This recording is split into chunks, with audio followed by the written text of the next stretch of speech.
안녕하세요. 저는 결혼 5년 차 30대 여자입니다. 저는 요즘 눈에 넣어도 아프지 않을 예쁜 딸아이를 키우며 행복하게 살고 있습니다.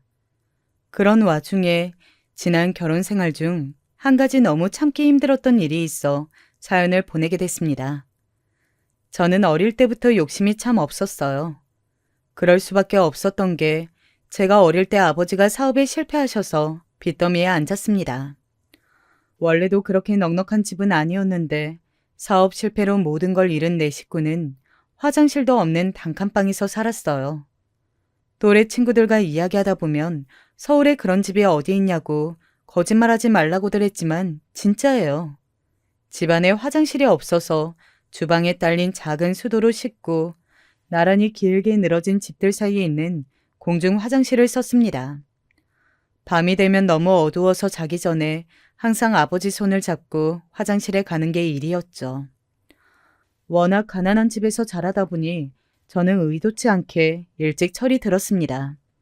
아니 어쩌면 다 포기한 건지도 모르겠어요. 원한 게 있어도 어차피 가질 수 없다는 걸 알다 보니 애초에 어떤 것도 갖고 싶지 않다고 생각하는 게 습관이 됐습니다. 언제부턴가는 아예 누가 필요한 게 있냐고 물어도 제가 뭐가 필요한지 잘 모르겠더라고요. 저는 고등학교를 졸업하자마자 간호조무사로 일했어요. 저희 집안은 경제적으로 항상 힘들었기 때문에 가족 모두가 일찍이 돈을 벌어야 했거든요. 제가 고등학교 때까지만 해도 아버지가 공사 현장에서 일하셨는데 그때는 비교적 가정 형편이 괜찮았어요. 저와 동생 둘 다 학원도 다니고 대학도 갈 수 있을 줄 알았거든요. 그런데 아버지께서 허리 디스크가 심해지셔서 결국 일을 그만두셨습니다. 자식이 둘이니 집에서 놀 수만은 없었던 아버지는 동네 고물상에서 일하셨어요. 고물상에서 버는 돈이야 내 식구 살기에는 턱없이 부족했으니 저와 동생은 고등학교를 졸업하자마자 일을 했죠. 어머니도 마찬가지였고요. 어릴 때는 몰랐는데 성인이 돼서 보니 우리 집은 내 딸 일을 하는데 왜 계속 가난할까 싶었어요. 그리고 깨달았죠. 빚이 이렇게 무서운 거구나. 나는 앞으로 절대 남한테 빚지고 살지 말아야지.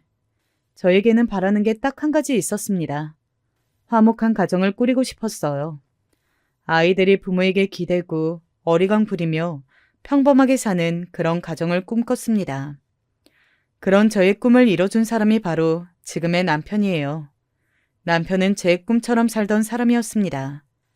남편은 아들만 둘인 집의 장남이에요. 말이 장남이지 보통 사람들이 생각하는 장남의 모습이 아닙니다. 남편과 연애하는 동안도 남편을 보고 있으면 신기했어요. 남편네 집은 우리 집과 너무 달랐거든요. 남편은 고등학교 재학 중 갑자기 미국 영화에 빠져 자퇴하겠다고 했대요. 미국에 가서 영화 공부를 하겠다고요. 남편의 생각을 언제나 지지해 주신 시부모님은 정말 남편을 자퇴시키고 미국에 보내주셨답니다. 덕분에 3년이나 유학 생활을 하다 왔어요. 미국에서 대학을 입학하기는 했는데 막상 대학 생활을 해보니 본인이 생각했던 것과는 너무 다르다며 돌연 학교를 그만두고 한국에 들어왔답니다. 그리고 군대를 다녀와서 한국에서 다시 수능을 보고 영화과를 입학한 거예요. 그때 나이가 이미 26이었다고 하더라고요. 우리 집에서는 상상도 할 수 없는 일이었죠. 저희 부모님이야 경제적으로 지원도 당연히 힘들지만 아무것도 이룬 것 없이 시간만 잡아먹는 일은 불필요하다고 생각하시니까요. 본인이 원하는 대로 뭐든지 선택하면서 산 남편은 제게 너무 멋있어 보였습니다. 운동화를 하나 사러 가도 가장 저렴한 걸 고르는 저와는 전혀 달랐죠. 그런 저를 달라지게 만들어준 게 바로 남편이에요. 제가 속마음을 잘 말하지는 못하는데 항상 먼저 알아서 알아채고 먼저 제가 원하는 걸 사서 저의 품에 안겨주는 남자였죠. 그리고 갖고 싶은 게 있으면 주저하지 말라고 먼저 입 밖으로 내야 자기께 된다고 그러더라고요. 안 그러면 놓친다고요. 그래서 자신도 저를 놓치기 싫어 적극적으로 표현한 거라네요. 남편과 저는 병원에서 만났어요. 남편이 맹장 수술을 했는데 제가 근무하던 병원에서 입원했거든요. 남편은 저를 보고 첫눈에 반했다며 태어날 때까지도 제게 연락처를 물어봤습니다. 겉으로 보기에 좀 껄렁해 보였는데 왠지 그 모습이 싫지 않아 저도 연락처를 주고 태어난 이후 따로 만났습니다. 남편은 생각대로 자유로운 사람이었어요. 영화사에서 일하고 출퇴근은 오토바이로 했죠. 오토바이도 몇 천만 원이나 하는 거라더군요. 이렇게 비싼 걸 무슨 돈으로 샀냐고 묻자 아버지가 사주셨대요. 하고 싶은 게 있으면 다 젊을 때 해봐야지. 나이 들면 겁이 많아져서 못한다고요. 저는 시부모님을 직접 만나기 전부터 이미 멋진 분들이구나 라는 생각이 들었습니다. 그런데 역시 제 예상대로 시부모님은 좋은 분들이었어요. 오히려 제 친정 부모님들이 문제였죠. 누가 봐도 저와 남편을 비교했을 때 조건적인 면에서 제가 많이 딸렸어요.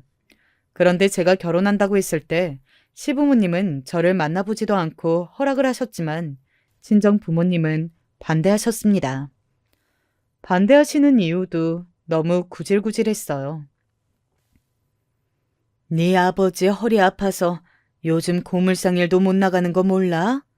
네 동생도 아직 군대에 있는데 이런 상황에서 너까지 시집 가버리면 우리 집은 어떻게 살라는 거야? 너는 집안의 장녀라는 게 어쩜 그렇게 이기적이니? 너 혼자 잘 먹고 잘 살겠다고 부모 나몰라라 하고 나가버리겠다는 거야? 말은 바로 해야지. 내가 정말 이기적인 애면 지금까지 버는 족족 한 푼도 남김없이 엄마한테 다 갖다 줬겠어? 자식이 돈 벌면 부모한테 가져다 주는 게 당연한 거지. 너는 그깟 월급 얼마나 된다고 생색이니 생색은. 옛말 틀린 거 하나 없다니까. 원래 자식 새끼 키워봐야 다 남 좋은 일 시키는 거야. 다 자기 혼자 알아서 큰 줄 알지. 저는 부모님이 저런 식으로 말할 줄은 몰랐어요.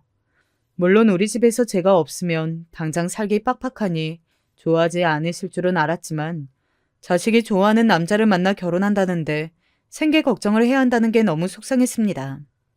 당시에 남동생이 군대에 있었고 아버지도 일을 거의 못하셨으니 걱정이 많으셨을 거예요.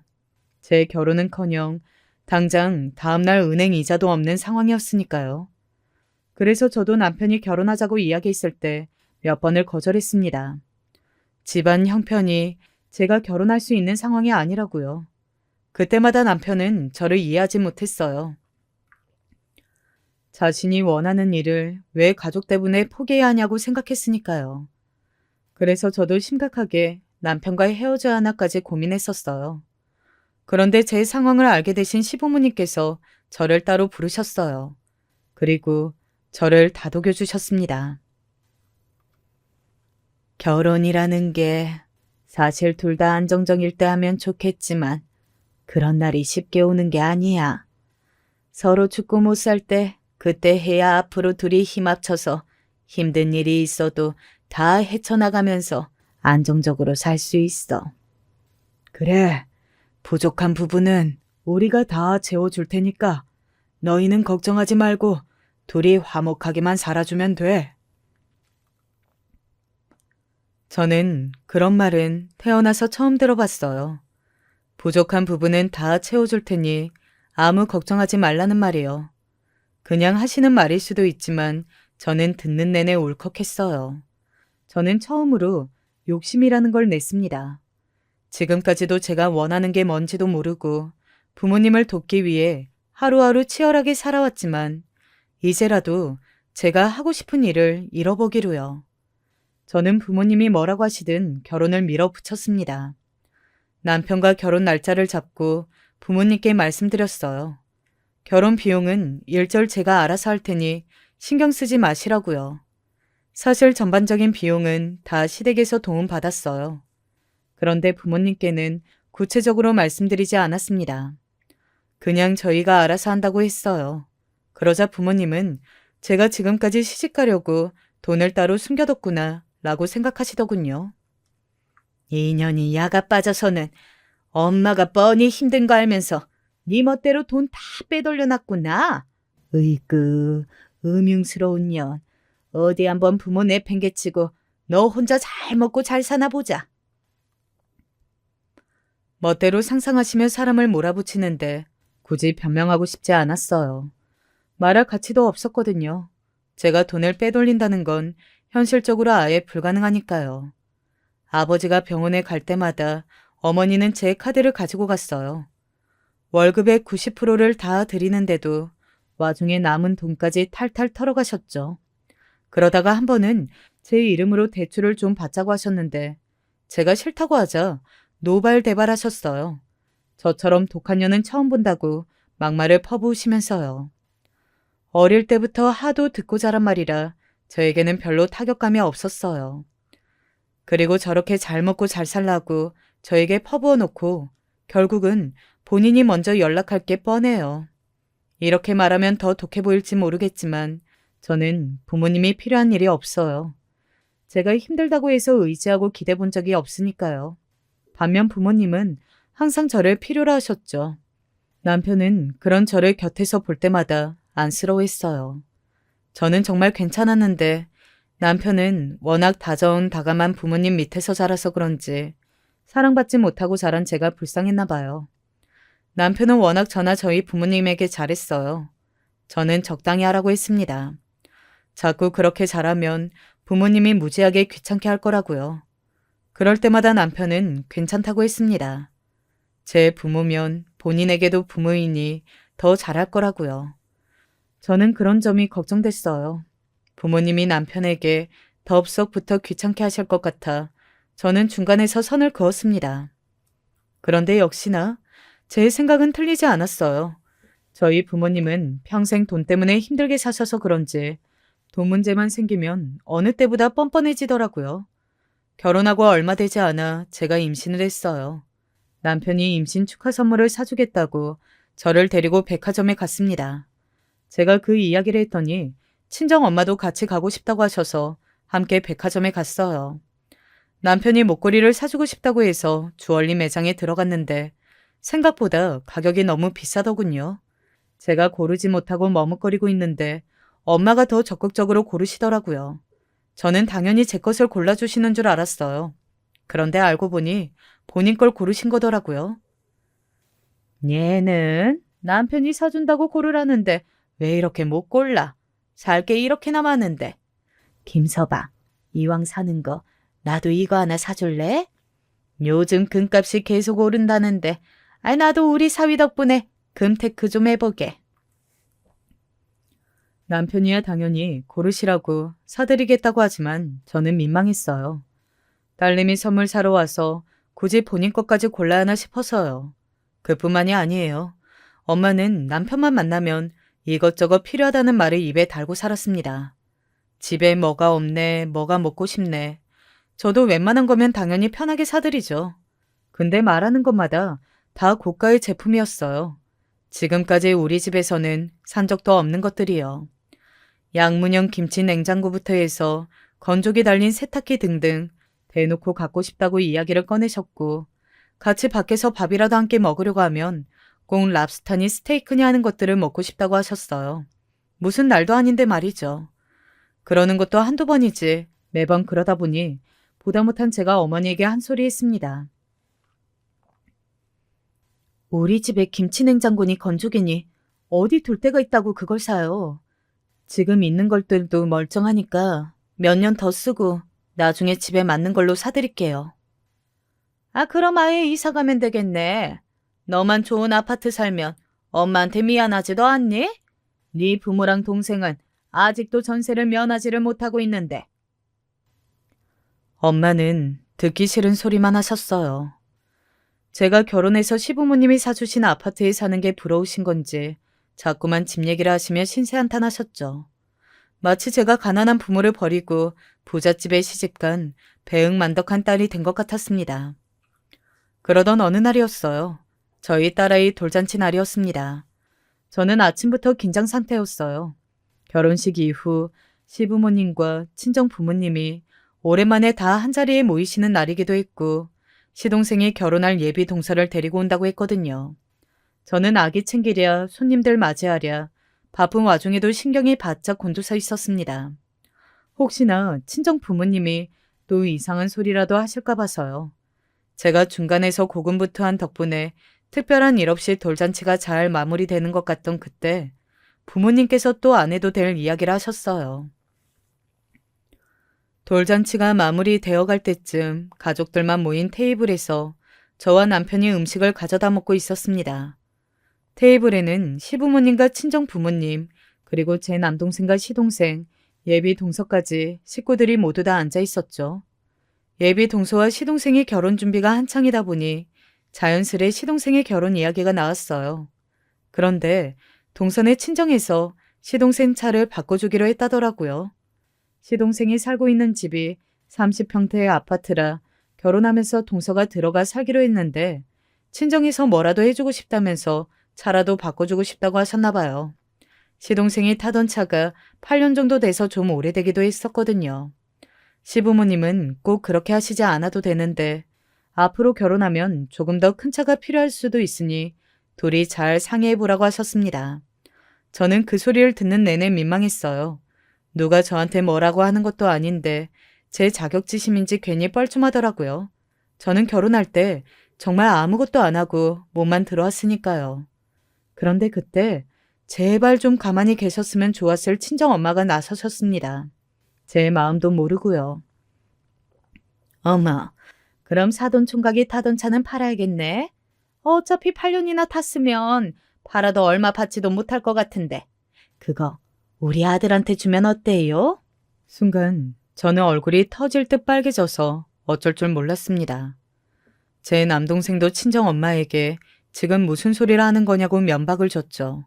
그런데도 친정엄마는 굴하지 않으셨어요. 가족끼리 어떠냐는 식으로 이야기하셨죠. 그런데 그 순간 예비 동서와 제가 눈이 마주쳤어요. 동서가 저를 보고 피식 비웃더군요. 나중에 제가 남편에게 그 이야기를 했더니 남편은 믿지 않았습니다. 동서가 설마 저를 비웃었겠냐고 하더라고요. 제가 잘못 본 거라고요. 하지만 저는 똑똑히 봤어요. 입꼬리가 길게 올라간 걸요. 사실 비웃을 만하죠. 저라도 그랬을 거예요. 친정 부모라는 사람들이 아무리 차가 탐나도 어떻게 시댁 식구들 다 있는 앞에서 제 시동생 차를 달라고 하실 수가 있을까요? 저는 정말 어디 구멍이라도 있으면 그대로 숨고 싶었습니다. 친정 엄마가 차를 달라는 말을 꺼내자마자 테이블에는 순간 정적이 흘러서 분위기가 이상해졌는데도 친정 부모님은 굴하지 않고 이야기하셨어요. 수아 아빠가 사업 망하기 전까지만 해도 차가 있었는데 사업 망할 때 그 오래된 차까지 다 팔아먹은 거 있죠. 집에 차가 없으니까 제가 너무 불편하더라고요. 어디 가서 장이라도 보려고 하면 무거워서 들고 오지도 못하고 그렇다고 매번 택시를 탈 수도 없고요. 친정엄마 눈에는 제가 보이지를 않았나 봐요. 저는 아예 안중에도 없는 것 같았어요. 그렇지 않고서야 어떻게 시댁 식구들 앞에서 저런 푼수를 떨 수 있겠어요. 요즘 차 없으면 많이 불편하죠. 사돈 말씀이 맞습니다. 가족끼리 필요하면 서로 나눌 수도 있고 하는 거죠. 미녀가 나중에 차 나오면 쓰던 차는 사돈댁 쓰시게 정리해드려라. 시아버지께서 시동생에게 이야기하는데 저는 안절부절 못했습니다. 도저히 얼굴을 들 수가 없어서요. 저는 연신 그런 필요 없다고 어머니가 그냥 하시는 이야기라고 둘러댔어요. 그때 그냥 가만히나 있으면 좋았을 아버지까지 나서셨습니다.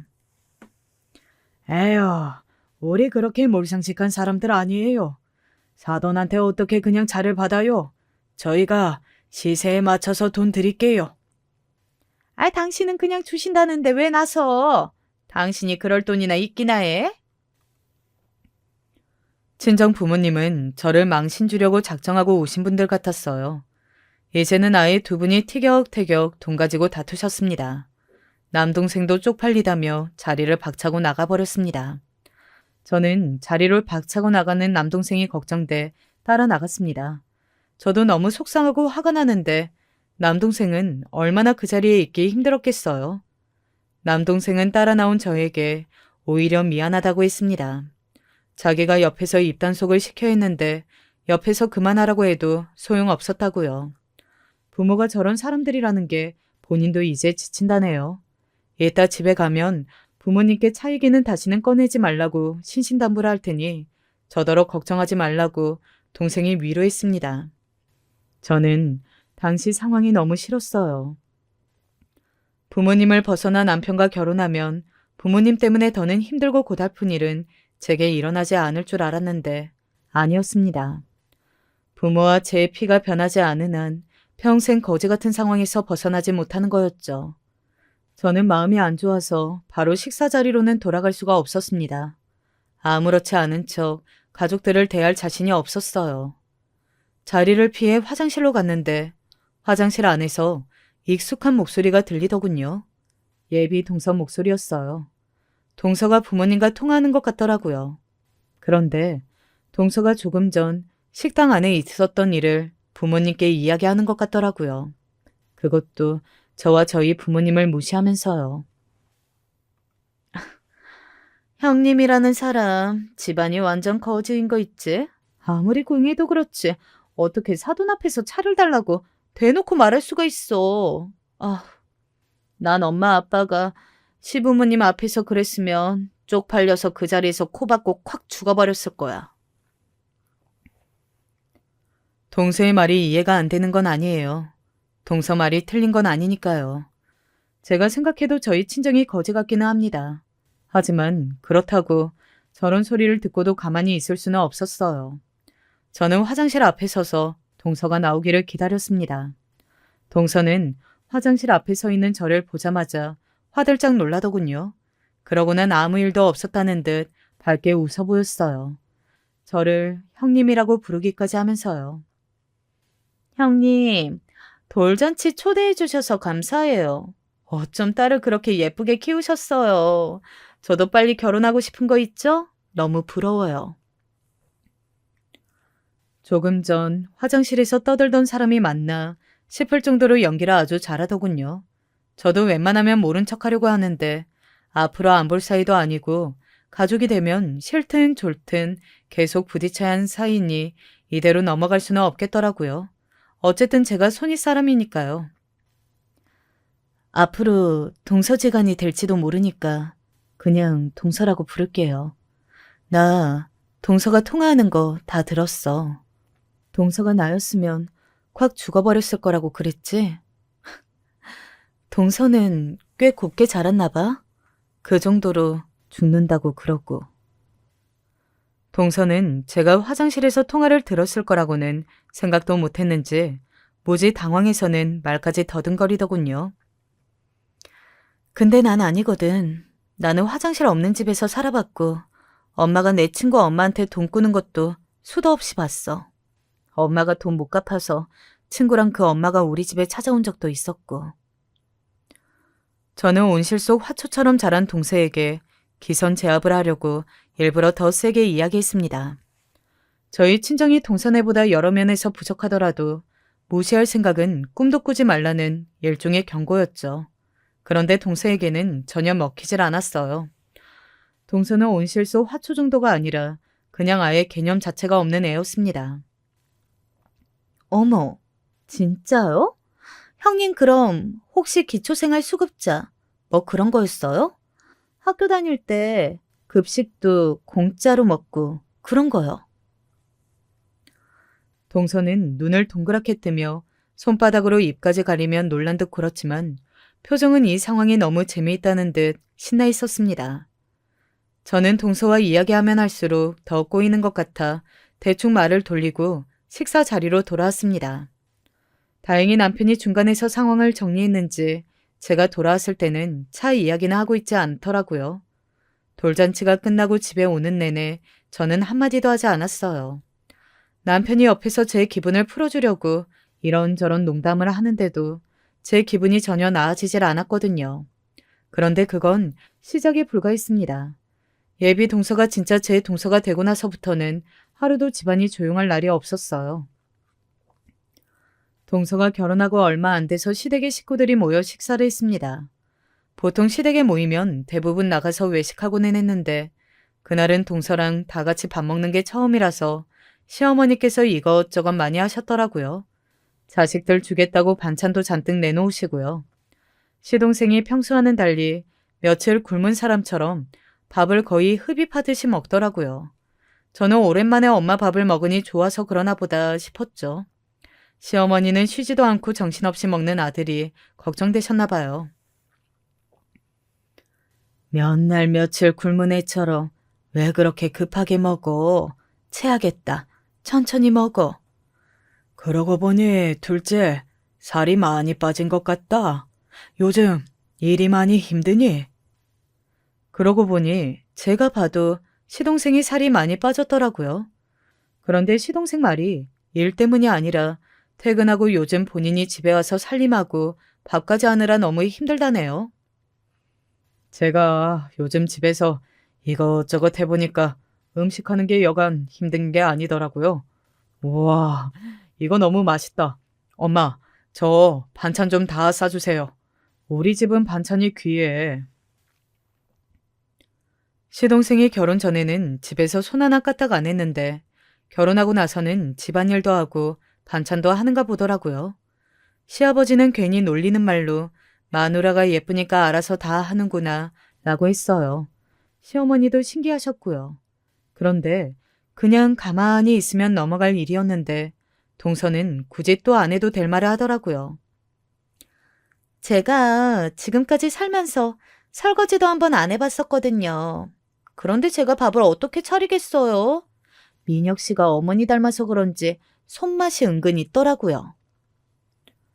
동서는 제가 생각한 것보다 훨씬 공주더라고요. 아무리 귀하게 자랐어도 그렇지 30이 넘은 여자가 설거지도 한번 안 해봤다네요. 더군다나 그걸 자랑처럼 이야기하더라고요. 뭐 그럴 수는 있습니다. 부모님과 같이 살면서 매일 바쁘게 일하다 보면 집안일에 소홀할 수 있죠. 하지만 아무리 그래도 그렇지 이제 결혼도 했는데 굳이 시부모님 앞에서 본인은 손 하나 까딱 안 하고 남편이 해주는 밥만 얻어먹는다고 대놓고 말하는 게 제가 보기에는 신기하기만 했습니다. 우리 민혁이가 퇴근하고 와서 힘들게 밥 차리면 세아가 네가 집안일은 알아서 해야지. 집안일은 굳이 안 해봐도 다 할 수 있는 거잖아. 며느리한테 절대 잔소리라고나 할 줄 모르는 저희 시어머니께서 듣다 보니 마음에 걸리셨는지 한 소리 하시더군요. 그럼 뭐 하겠어요. 동서는 워낙 곱게만 자라 그런지 눈치도 없었습니다. 집안일이든 음식이든 그냥 잘하는 사람이 하면 되는 거 아니냐고 하더군요. 겪어보니 동서는 원래가 좀 문제가 있는 사람이었습니다. 자신보다 조금만 만만해 보이면 곧바로 사람을 무시하는 게 몸에 밴 사람이더라고요. 어느 날이었습니다. 뜬금없이 동서한테 연락이 왔어요.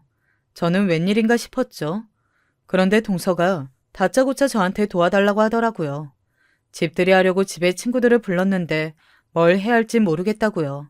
그러면서 한다는 소리가 저더러 좀 와서 도와달랍니다. 저는 의외였어요. 워낙 잘난 척이 심하길래 평생 저한테 뭘 도와달라는 말을 할 줄은 몰랐거든요. 그런데 막상 가서 보니 이건 도와달라는 게 아니고 저를 부려먹으려고 한 거였어요. 원래 시동생이 음식 준비를 한다고 동서가 자기 친구들을 잔뜩 불러놨는데 시동생 회사에서 갑자기 며칠 집안 출장에 잡혀버렸대요. 친구들 스케줄 맞춰서 약속 잡느라 엄청 힘들었는데 갑자기 회사에서 출장 잡혔다고 가버린 거 있죠? 이래서 회사는 대기업에 다녀야 하는 건데 코딱지만한 회사 다니니까 매일 이렇게 일이 꼬이지. 저는 저번 일도 그렇고 동서가 자꾸만 시동생을 무시하는 말을 쉽게 하는 게 마음에 걸렸어요. 저희 시댁은 아들들에게 공부를 잘해야 한다. 좋은 회사에 들어가야 성공하는 거다. 라는 식으로 가르치는 집안이 아니에요. 무조건 본인이 하고 싶고 행복해지는 일을 해야 한다고 하시는 분들이었죠. 그래서 경제적으로 힘든 부분이 생기면 언제든지 부모님이 도와주시기도 하세요. 저는 그런 점이 너무 대단하다고 생각하는데 동서는 그런 부분을 은근 이용하는 것 같더라고요. 시동생이 뮤지컬이나 공연을 기획하는 회사에 다니는데 회사가 큰 회사가 아니라서 월급이 많지 않은 건 저도 알고 있어요. 하지만 시동생은 자신이 좋아하는 공연을 유치하고 새로운 공연들을 제작할 수 있어서 항상 뿌듯해하거든요. 그래서 시동생이 뭔가 새로 일을 기획할 때 자본이 많이 들면 시부모님이 투자를 해주시기도 해요. 결혼할 때도 동서가 하고 싶다는 건 남부럽지 않게 다 해주셨고요. 그래도 자기가 하고 싶은 일 잘해내는 게 얼마나 멋있어. 나는 서방님이 공연 초대해 줄 때마다 너무 고맙던데. 형님이야, 그런 게 익숙하겠지만 저는 안 그래요. 공연 기획한다길래 남자가 좀 배포가 있는 줄 알았더니만 영 욕심이 없더라고요. 어머님, 아버님도 돈 되는 일을 하라고 밀어주셔야지. 매일 돈도 안 되는 일 하는데 아무 말씀도 안 하시고 말하는 족족 다 투자해 주시니 민혁 씨가 사회에서 성공을 못하는 거잖아요. 이야기하면 할수록 동서와 시동생이 어떻게 만나 결혼했나 싶더라고요. 도대체 동서에 뭘 보고 결혼한 건지 모를 정도로 개념이 없어 보였어요. 그런데 그건 약과에 불과했습니다. 동서 친구들이 오고 나니 동서의 진짜 모습을 훤하게 알겠더라고요. 동서는 말이 좋아 엠지지 저희 말로 하자면 그냥 된장녀였어요. 친구들도 똑같더라고요.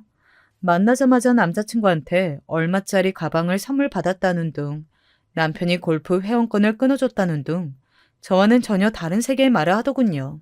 그 와중에 동서는 제가 주방에서 듣고 있는데도 헛소리를 마구 해대더군요. 남자가 돈 잘 벌면 뭐해. 집에 와서 큰 소리나 치고 생색이나 내지. 나처럼 시댁에 돈 많고 남편은 음식 잘하고 말 잘 듣는 게 최고야. 나 봐봐.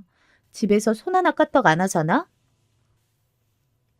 동서의 속마음을 이런 식으로 듣게 될 줄은 몰랐네요.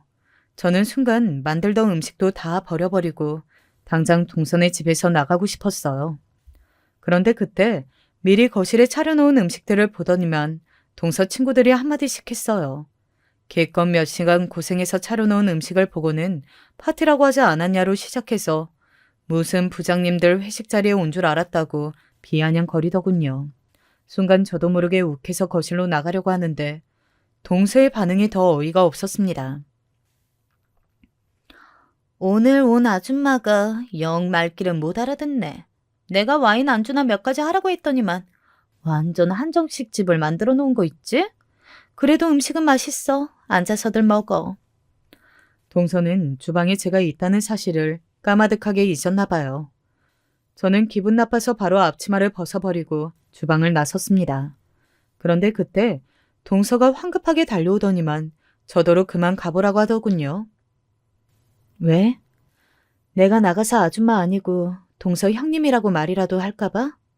저는 기분이 상해서 정색하고 말했어요. 저는 제가 그렇게 이야기하면 동서가 당연히 미안해할 줄 알았죠. 그런데 자기가 친구들 앞에서 말한 걸 제가 들은 게 아예 잘됐다 싶었는지 이제는 대놓고 이야기하더군요. 어머니한테 부탁하려다가 그나마 형님이 젊으니까 요즘 스타일로 잘 해주실 줄 알고 부른 건데. 이건 뭐 생일잔치가 따로 없네요. 저야 괜히 형님이 쪽팔릴까봐 그렇게 둘러댄 건데. 기분 나쁘셨으면 죄송해요. 나가서 저희 형님이라고 소개라도 해드려요? 저게 죄송하다는 사람 태도인가요? 저는 어이가 없어서 말문이 턱하고 막혔습니다. 동서는 자신이 뭘 잘못하고 있는지조차 모르는 것 같았어요. 저는 동서 친구들까지 있는데 거기서 무슨 말을 하나 싶어 그냥 돌아왔습니다. 답답하지만 어쩌겠어요. 동서는 자신이 워낙 솔직한 성격이라 속을 못 숨긴다는데요. 그런데 어리석은 건 어쩌면 저인지도 모르겠어요. 집들이 날 그렇게 당하고도 저는 또 동서에게 노란하고 말았어요. 그날은 설날 명절날이었습니다. 저는 원래 명절을 싫어해요. 어릴 때부터 할머니 댁이나 큰 집에 가면 한 번도 좋았던 적이 없거든요. 갈 때마다 아버지와 다른 형제분들이 그렇게 싸움을 하셨어요. 대부분 돈 문제였죠. 할아버지 재산이 어떻고 장남이 어떻고 하면서 바람잘 날이 없었습니다. 저는 그게 너무 싫어서 나중에는 명절날 아예 가고 싶지도 않았어요. 그러다 보니 언제나 화목한 가정만을 꿈꿨던 거죠. 가족끼리 서로 헐뜯지 않고 언제나 서로를 위하고 배려하는 그런 가정이요. 주변의 다른 유부녀들은 명절날이면 시댁에 가기 싫다고 안 갈 수만 있으면 어떻게든 안 가고 싶다고들 했지만 저는 달랐습니다. 저는 친정보다 시댁이 더 좋았어요. 친정에 가봐야 매일 여기 아프다, 저기 아프다, 물가가 얼마나 올랐는지 장보기도 힘들어 죽겠다 등등의 매번 똑같은 죽는 소리만 들어야 했으니까요. 반면 시부모님은 달랐어요. 제사도 없고 형제분들도 많지 않아서 항상 가까운 곳으로 여행을 가거나 외식을 하고 일찍이 각자 집에 돌아가서 편하게 쉬고는 했어요. 저는 제가 생각해도 너무 좋은 시댁에 시집 온 것 같다고 생각했습니다. 그런데 동서가 모든 걸 망쳤습니다. 동서가 들어오고 나서부터 명절이 짜증났어요. 평소에도 만나기만 하면 제 심기를 건드렸는데 명절 때는 하루 종일 붙어 있어야 하니 더 싫더군요. 동서가 어느 정도로 또라이냐면요. 한 번은 이런 적이 있었어요. 명절 전에 시부모님께서 해외여행을 가셨는데 그곳 날씨가 안 좋아서 비행기가 연착됐어요. 그래서 원래 오시기로 하신 명절날 못 오셨습니다. 다음날 새벽이나 돼야 한국에 들어오신다고 하더라고요. 그래서 그의 명절은 그냥 넘어가는 분위기였죠. 그런데 동서가 말도 안 되는 소리를 했어요. 동선의 친정도 명절 음식을 안 한다면서 이번엔 꼭 명절 음식을 먹고 싶다는 겁니다. 당시에 동서가 임신해서 입덧이 심해 음식을 제대로 못 먹고 있었거든요. 시부모님도 해외에 계셔서 명절에 오지 말라고까지 하는데 굳이 명절 음식이 먹고 싶다는 건 무슨 심보인지 모르겠더군요. 저는 애써 모른 척하고 있었어요. 귀하디 귀한 공주님, 친정에서 어련히 알아서 해주겠나 싶어서요. 그런데 저희 남편이 평소답지 않게 굳이 오지랖을 부렸습니다. 우리가 동서에게 해주자는 거예요. 저는 당연히 절대 해주고 싶지 않았습니다. 동서가 뭐가 예쁘다고 제가 음식을 해주고 싶겠어요.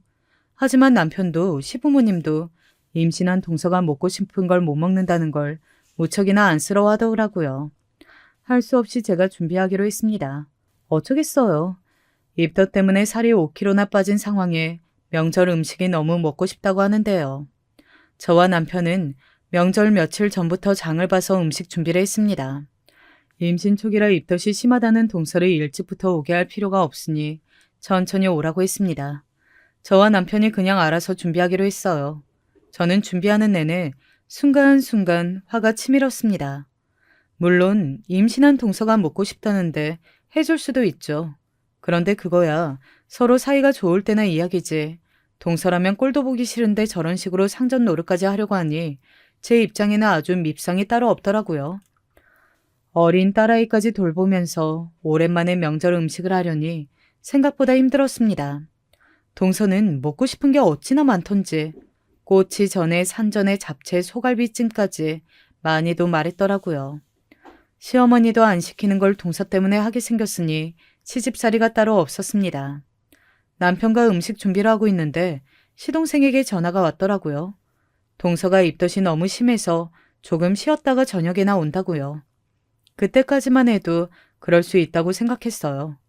입덧이 얼마나 힘든 건지는 저도 잘 아니까요. 그런데 그 와중에 동서가 또 쓸데없는 소리를 했더군요.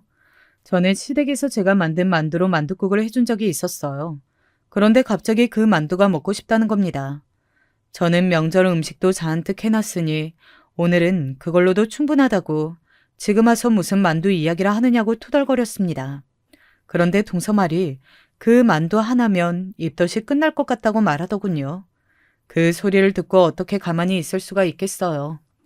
저는 쌍욕을 하면서도 만두피를 사다가 10개 정도만 급하게 만들었어요. 이왕 음식 준비하는 거 아주 상다리 휘어지게 해줘보자 싶었습니다. 고생스럽기야 했지만 그래도 이 정도로 해줬으니 앞으로는 미안해서라도 제게 헛소리나 하지 않겠지 싶었어요. 그런데 동서는 저와 정말 맞지 않았습니다. 안 맞은 정도가 아니라 원수도 이런 원수가 없었어요. 먹고 싶다고 할 때는 언제고 제가 차려놓은 상을 보더니 미간을 잔뜩 구기더라고요. 그러더니 한다는 소리가 너무 재수없었습니다. 어떻게 저 때문에 너무 고생하셨는데 하루 종일 음식을 하셔서 그런가? 집에서 음식 냄새가 너무 나서 도저히 못 먹겠어요. 환기 좀 하시지 그랬어요. 저는 순간 저도 모르게 그걸 말이라고 하냐고 소리칠 뻔했습니다. 그런데 그 와중에 남편과 시동생은 창문을 열고 환기를 시키더라고요. 저는 너무 화가 나서 그 모습까지 다 꼴보기 싫었습니다. 동서, 아무리 그래도 사람 성의가 있는데 조금이라도 먹어봐. 아니면 만두 찌고 있으니까 그거부터 먹을래? 저는 애써 화를 삭히고 참고 이야기했습니다. 그래도 동서는 제 말에 애써 고개를 끄덕거리더니 앉아서 금방 찐만두를 5개나 뚝딱 먹더라고요. 저는 그래도 먹고 싶다고 한 게 거짓말은 아니었나 보다 싶었죠. 저는 동서가 잘 먹는 게 기특해서 남은 만두를 집에 가져가서 먹으라고 싸주겠다고 했습니다. 그런데 동서가 손까지 휘두르더니 됐다고 거절을 하더라고요. 아니에요. 싸지 마세요. 저 사실 억지로 먹은 거예요. 막상 먹어보니까 그때 그 맛이 아닌 것 같아요. 형님, 혹시 이거 만두피 사다 가신 거예요? 저번에 해주신 건 피까지 다 만들어서 하셨잖아요. 그게 훨씬 맛있었는데 이건 영 밀가루 냄새나서 못 먹겠네요. 저는 순간 너무 열이 받아서 남은 만두를 동서 면상에 다 던져버릴 뻔했습니다. 여러분들이 들으시기에는 어떠세요? 동서가 저를 놀리려고 한 짓으로 보이지 않으시나요? 저는 아무리 생각해도 동서가 저를 엿먹이라고 한 행동으로밖에는 생각할 수가 없었어요. 저는 결국 참던 분노가 빵 터져버리고 말았습니다. 동서, 지금 뭐 하는 짓이야? 사람 가지고 노는 거야, 뭐야? 우리가 이거 준비하느라 몇 시간을 고생했는 줄 알아? 입덧이 아무리 심해도 그렇지. 여기가 식당도 아니고 먼저 고맙다는 말이 우선 아니야? 저는 자리에서 벌떡 일어나 고래고래 소리를 질렀습니다. 그러자 동서도 지지 않고 자리에서 일어나 젖바나장으로 제게 성질을 내더군요. 그것 좀 했다고 지금 생색내시는 거예요? 형님은 가만 보면 양심이 참 없으세요. 형님 주제에 넘치게 편한 시댁에 시집와서 지금까지 편하게 하셨으면 이 정도는 할 수도 있죠 뭐. 사실 형님 수준에 맞는 시댁 며느리로 갔으면 이 정도 음식하고 고생하는 건 당연한 거 아니에요? 뭐야? 동서 지금 말 다 했어? 내 수준에 맞는 시댁이라니. 내 수준이 뭐가 어떻다는 거야? 형님 고졸인데다가 완전 가난뱅이 집구석이잖아요. 사실 시집 온 거 자체가 용한 거지. 사람이 가만 보면 염치가 없어. 음식 준비한 게 그렇게 억울하면 음식값 주면 될 거 아니에요. 자요, 받아요. 동서는 정말 저와 해보겠다는 건지 싸가지 없는 소리를 멋대로 짓거리며 지갑에서 꺼낸 5만 원권 2장을 제게 던졌어요. 저는 순간 눈이 돌아 동서에게 달려들 뻔했습니다. 남편이 저를 말리지 않았으면 저는 그대로 동서 머리끄댕이를 잡았을 거예요. 시동생은 형수에게 사과하라며 동서에게 소리쳤지만 소용없었습니다. 동서는 누구의 눈치도 보는 사람이 아니었어요.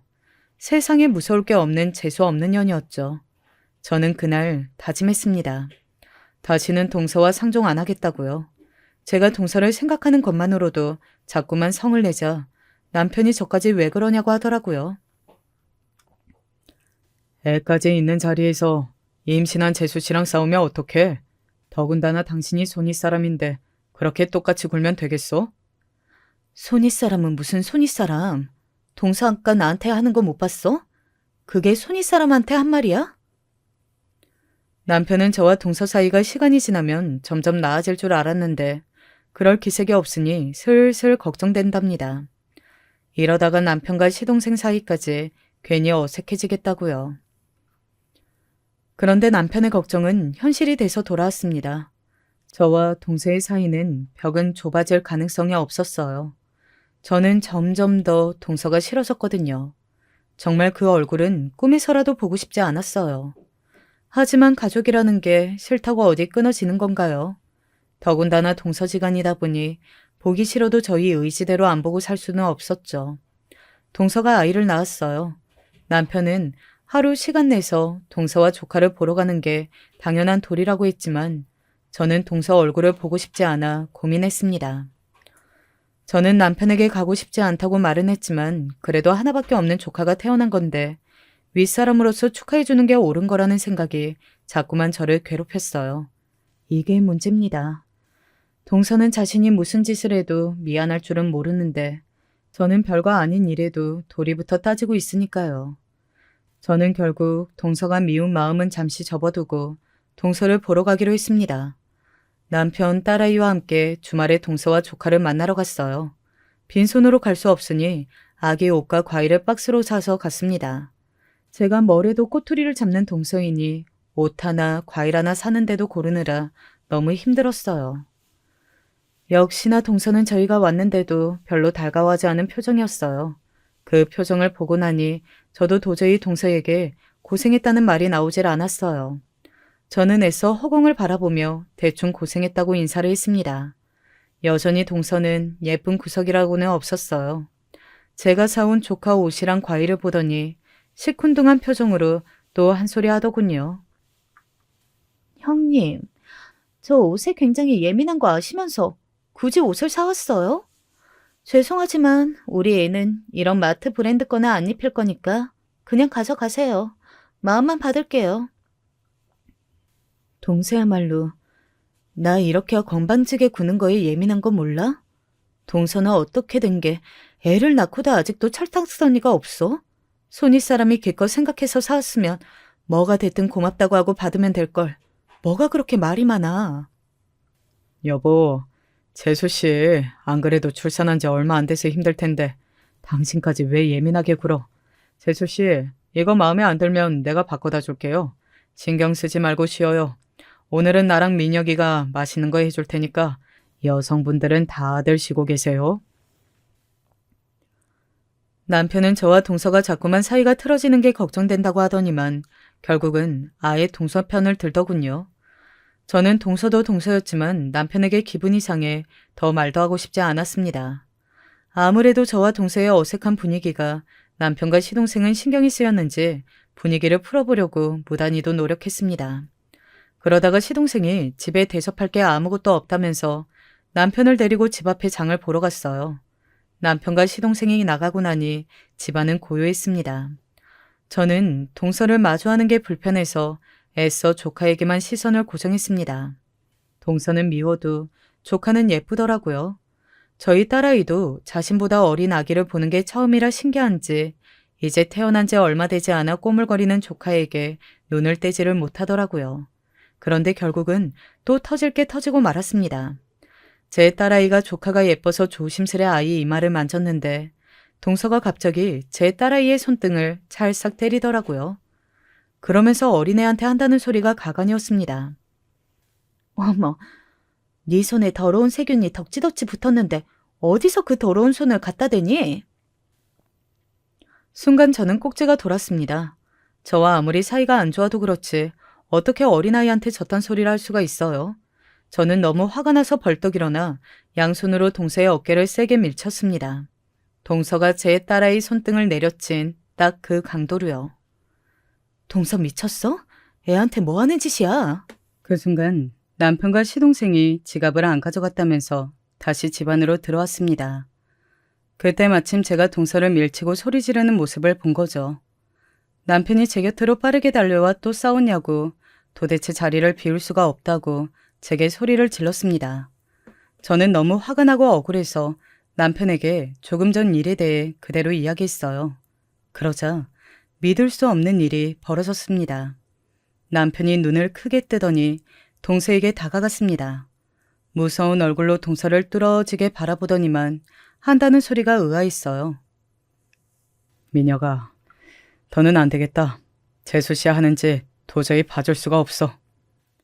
남편은 말을 끝내자마자 동서의 뺨을 세게 날렸어요. 순간 동서가 소리를 지르며 남편에게 울부짖었습니다. 뭐 하는 짓이냐고요.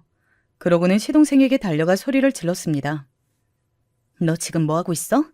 내가 네 형한테 맞았는데 가만히 있는 거야? 너도 지금 당장 가서 저 여자 면상을 갈겨야지. 네가 이러고도 내 남편이야? 그래, 나도 더는 네 남편 못 해먹겠다. 내가 너 좋아서 지금까지 참고 산 줄 알아? 내 새끼가 네 뱃속에 있으니까 참았지. 나도 더는 너 같은 여자랑 질려서 못 살아. 우리 이혼해. 이게 다 무슨 일인가 싶어 저는 남편 얼굴만 바라봤습니다. 그러자 남편이 제게 와서 저와 딸아이를 꼭 안아주며 미안하다고 했어요. 자신도 어쩔 수 없었다고요. 알고 보니 시동생이 결혼한 지 얼마 안 돼서 동서와 이혼하려고 했답니다. 동서가 워낙 곱게 자라 원래 자기 중심적이라는 걸 알고 있었지만 이 정도일 줄은 몰랐대요. 동서가 시동생 친구들이나 직장 사람들과의 부부 동반 모임에서도 실수를 한 게 한두 번이 아니었나 보더군요. 역시 안에서 새는 바가지, 밖에서도 똑같았던 거죠. 그래서 시동생이 실망한 게 한두 번이 아니랍니다. 둘이 같은 일로 반복적으로 싸우다 결국 시동생이 동서에게 이혼하자고 했는데 하필 그때 조카가 생긴 거예요.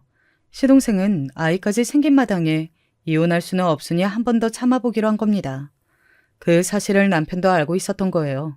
남편은 어떻게든 시동생의 이혼을 막기 위해 옆에서 도와주려고 했다네요. 동서도 아이를 낳으면 변할 거라고 기대하면서요. 하지만 결국 그날 또 일이 터진 거죠. 그 일로 저희 시댁은 한동안 시끄러웠습니다. 시동생은 마음을 아예 굳혔어요.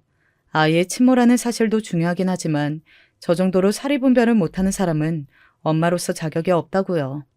시동생은 동서와 이혼했습니다. 그리고 아직도 소송 중이에요. 동서와 양육권을 가지고 싸우고 있거든요. 저와 남편은 평소 동서의 행동에 대한 내용을 정리해 법원에도 제출했어요. 그게 도움이 될지는 모르겠지만 시동생이 꼭 양육권을 가지고 오기를 바랄 뿐입니다. 시동생과 동서 일로 시부모님도 너무 속상해하시지만 저는 잘된 일이라고 생각해요. 제가 동서를 싫어하기도 하지만 제 경험상 한 가정을 이끄는 부모의 역할이라는 게 굉장히 중요하거든요. 저희 친정 부모님만 봐도 그렇고요. 기본 개념 없고 도리도 모르면서 자기만 아는 이기적인 부모 밑에서 아이는 잘 자랄 수가 없어요.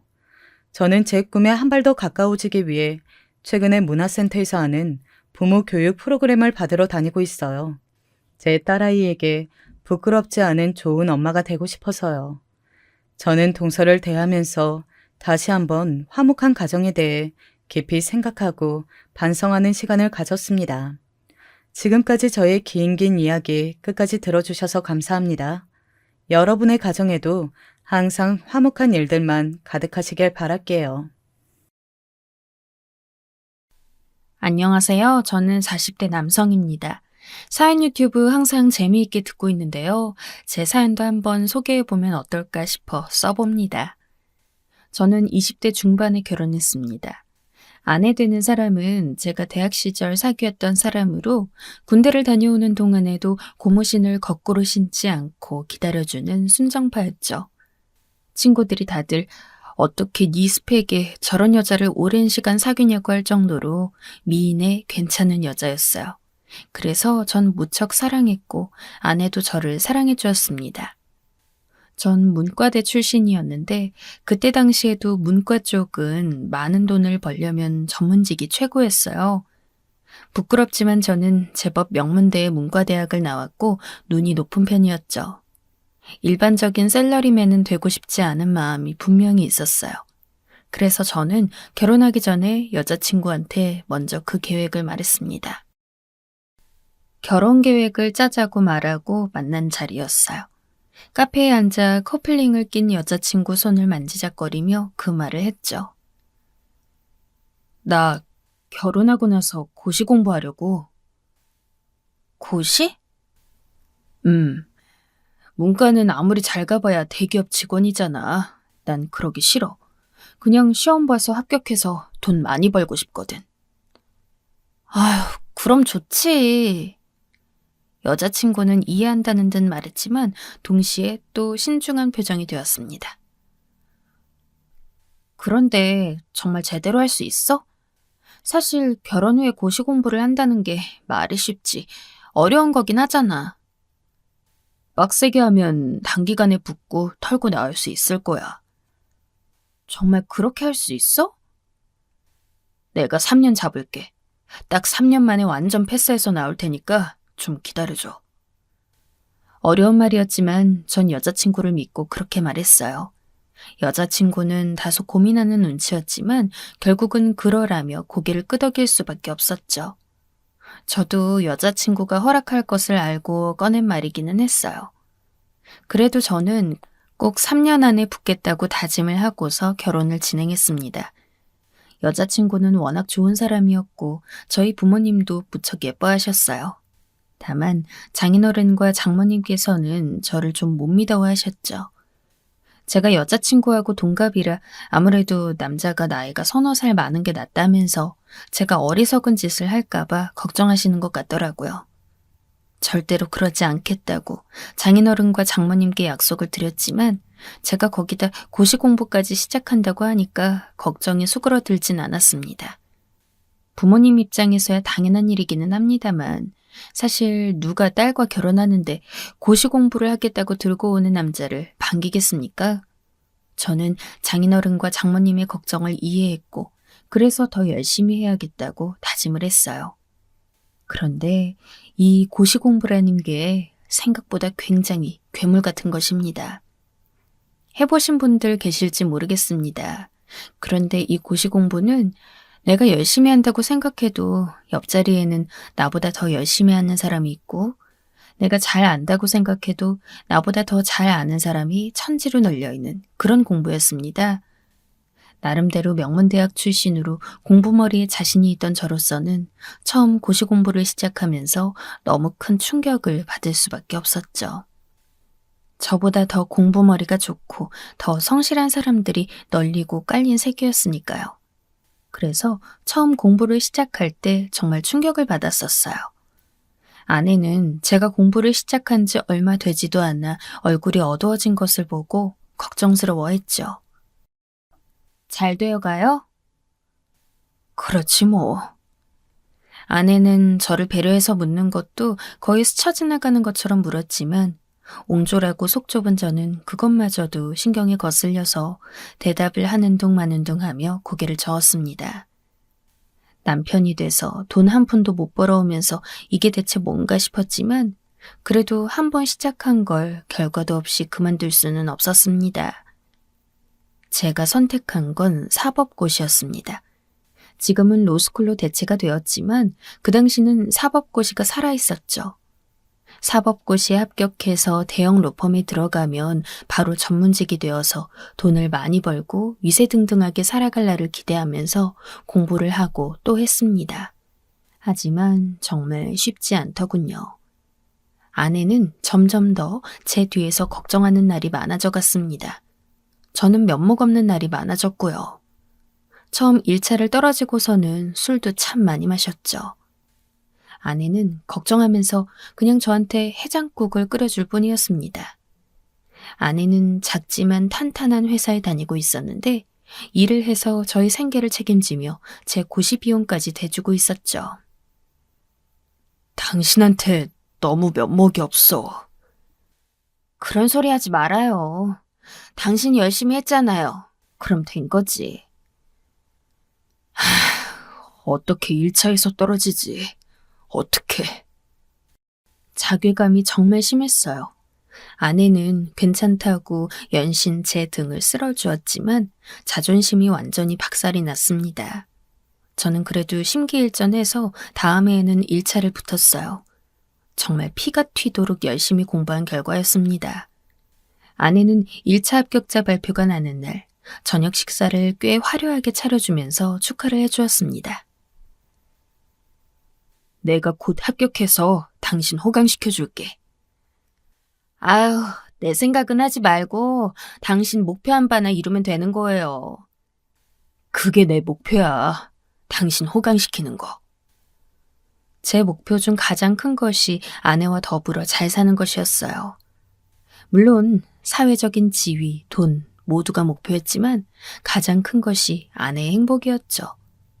미래를 위해 현재 아내의 행복을 갉아먹고 있다는 고민이 들었지만 그렇다고 해서 이제 와서 발을 뺄 수는 없었습니다. 그리고 1차를 합격하고 나니까 2차도 금방 합격할 거라는 자신감이 붙었죠. 그런데 그게 수렁의 시작이었습니다. 저는 죽어라고 공부해도 아무리 해도 2차에 합격할 수가 없었어요. 그 해에는 당연히 실패했습니다. 그리고 그 다음 해에도 실패했죠. 처음에 약속했던 3년은 이미 예전역에 지나가 버렸고 저는 그냥 실패자가 되는 기분에 점점 더 공부도 게을리하게 되었습니다. 아내는 그때부터 저한테 싫은 소리를 하기 시작했어요. 제가 공부도 생활도 게을리하는 게 너무 뚜렷하게 눈에 보였나 봐요. 여보, 제발 좀 공부하세요. 내가 기다려줄 수 있으니까. 난 이제 안 될 것 같아. 안 될 거라고 생각해. 그럼 지금이라도 공부 그만하고 회사로 돌려서 취직해도 되고요. 이제 와서 지금까지 한 공부 전부 무위로 돌리고?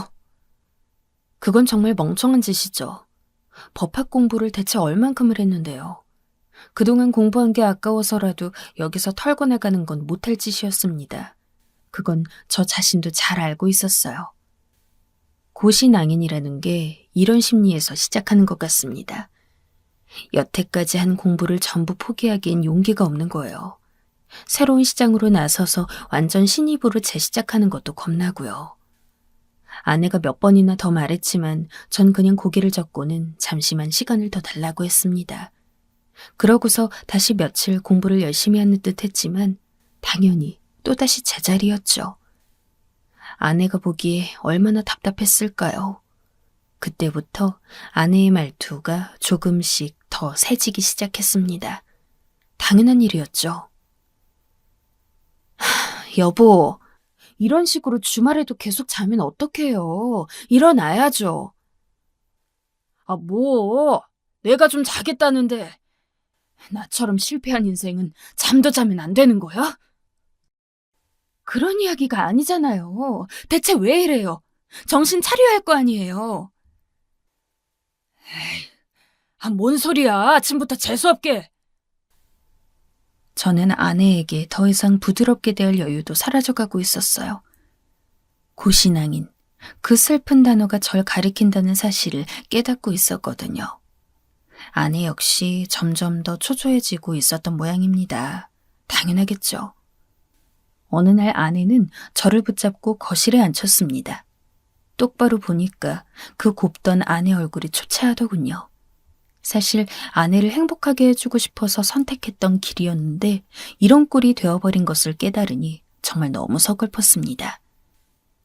거실은 고요했죠.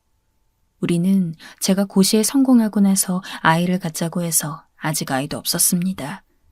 저희 둘만 있는 작은 집은 다소 황폐한 느낌이 들 정도였습니다. 저는 공부를 한답시고 집안일에 손을 대지 않았고 아내는 직장에 다니고 있었기에 집안일을 꼼꼼하게 할 도리가 없었죠. 생활비와 제 고시 비용까지 대느라 아내는 무리를 하고 있었으니까요. 게다가 사실 그 당시 저희 어머니가 몸이 아프셔서 그 간병비까지 아내가 내야 했습니다. 저희 부모님이 노후 준비가 잘 되어 있는 편은 아니었거든요. 신장 쪽이 문제였는데 그전까진 그리 나쁘지 않으셨는데 최근 들어 나빠지신 모양이었어요. 아내가 가만히 저를 살펴봤습니다. 여보, 이제 정말 안 돼요. 어느 쪽이든 결정을 해야 해요. 무슨 결정? 고시에서 발을 빼든지 아니면 정말 마지막이라고 생각하고 한 번만 더 하든지. 지금 어머님 건강도 안 좋으시잖아요. 이제 좀 지겨운가 보지? 결정을 종용하는 말에 저는 자신도 모르게 불통스러운 말이 나갔습니다. 아내 입장에서는 충분히 할 수 있는 말이었는데도 저 자신에 대한 연민에 취해서 이렇게 불쌍한 나를 이해 못 해준다는 불만이 생겨났죠. 그래, 능력 없어서 미안해. 당신한테 미안하다고. 나라고 이러고 싶어서 이러는 건 아니야. 알아요. 다 아니까 이제... 그런데 그래도 당신은 나한테 이러면 안 되는 거 아니야? 나를 좀 이해해줘야지. 당신은 내 아내잖아. 저는 불을 뿜으면서 화를 냈습니다. 아내는 완벽하게 말문이 막힌 것 같았죠. 아내의 얼굴이 새하얗게 질리는데도 저는 화를 멈출 수가 없었습니다. 어디에도 풀 수 없었던 스트레스와 그동안 쌓여온 열등감이 폭발한 것 같았죠. 명문대 나와서 고신앙인 되었다고 남들이 얼마나 비웃을 거야. 당신도 그게 무서운 거지? 병신 같은 남편 뒀다고 멍청이 취급받을까 봐. 그게 무서운 거지? 그런 거 아니에요. 우리도 이제 살아야 하잖아요. 뭘 살아? 그게 중요한 게 아니잖아, 당신은. 당신은 그냥 세상 나랑 살기가 두려운 거잖아. 전 소리를 질렀습니다. 이미 제가 고시를 시작한 지 상당히 오래된 시점이었죠. 더 이상 물러날 곳이 없다는 것쯤은 저도 알고 있었습니다. 사실상 이미 실패한 것이나 다름없다는 것도요. 하지만 아내는 그 말을 꺼내지 않았으면 했어요. 아내는 절망적인 얼굴로 저를 쳐다보았습니다. 그러다가 제 가슴팍을 마구 때리면서 소리를 질렀죠. 제발 좀 정신 차려. 부탁이다, 제발. 아내의 손에는 힘이 없었습니다. 모르는 사이에 아주 많이 말라서 바짝 피부가 드러나 있었죠. 아내가 때리는 손은 전혀 아프지도 않아서 저는 그냥 때리게 두었습니다. 내가 지금까지 어떻게 버티고 있는데 당신이 그런 소리를 해요? 나한테 어떻게 이래? 나라고 이런 소리 하고 싶을 것 같아? 나한테 어떻게 이래? 아내는 거의 비명처럼 소리를 질렀어요. 하지만 그 당시 저한테는 그 소리가 전부 저를 무시하는 것으로만 들려왔죠. 반대로 말해봐. 당신은 어떻게 나한테 이래? 왜 나를 그렇게까지 무시를 해? 내가 언제 당신을 무시했어요? 지금 하고 있잖아, 지금. 이렇게 스트레스 받고 힘든 나를 이해해주지 않고 있잖아. 제가 그렇게 말하니 아내는 정말 얼굴이 일그러지더군요. 전 답답해져서 그냥 담뱃갑을 움켜쥔 채 밖으로 뛰쳐나와 버렸어요. 그런 날들이 이어졌습니다. 꽤나 한참이었어요. 아내는 이제 저를 외면하기 시작했고 저도 아내를 외면했습니다.